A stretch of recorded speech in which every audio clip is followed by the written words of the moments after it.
I have 2 tablespoons of all-purpose flour in this bowl, and to that I'm going to add a half a cup of white sugar, a half a cup of loosely packed light brown sugar, a teaspoon of cinnamon, an eighth of a teaspoon of nutmeg, and another not always used ingredient is a quarter teaspoon of salt. Then we're going to take our little whisk and combine all of that. I'm going to break up the sugar if you can. Now, the nutmeg is an optional ingredient. You do want cinnamon in your apple pie because otherwise there's not going to be apple pie.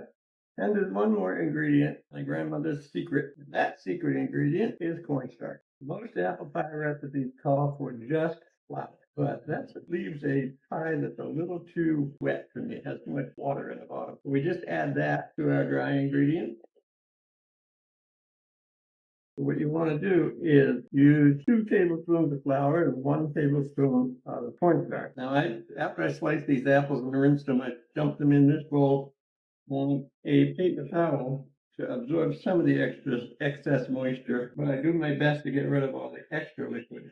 Okay, now we're going to sprinkle our sugar mixture, flour sugar mixture, over the apples. That's most of it, but not all of it. Then we're going to mix them up. The goal here is to coat every piece. Then we're actually going to leave it a few minutes so that it does draw the moisture out of the apple, make whatever liquid it's going to make here in the bowl, which if there's a lot of it, we leave it behind. I don't pour it into the pie. And we got a tablespoon of lemon juice to add too, and this is a good time to do that. Now we're just going to put the apples in the pie.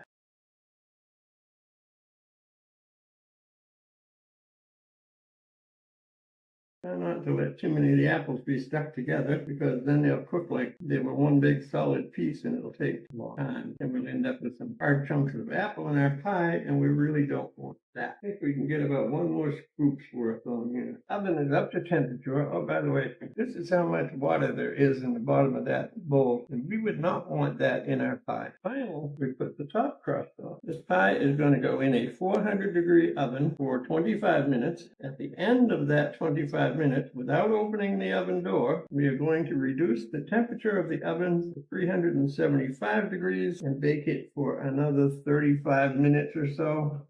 Maybe a little more. We'll test it by poking it. I have some big wooden skewers that I use for basically shish kebab. Okay, the pie is cooled overnight. Let's cut into it, see what it tastes like, see what it looks like. I don't know about you, but I'm excited to see what this looks like inside. For the first piece out of an apple pie, it held together pretty well. It's surprisingly dry, but oh, it tastes good.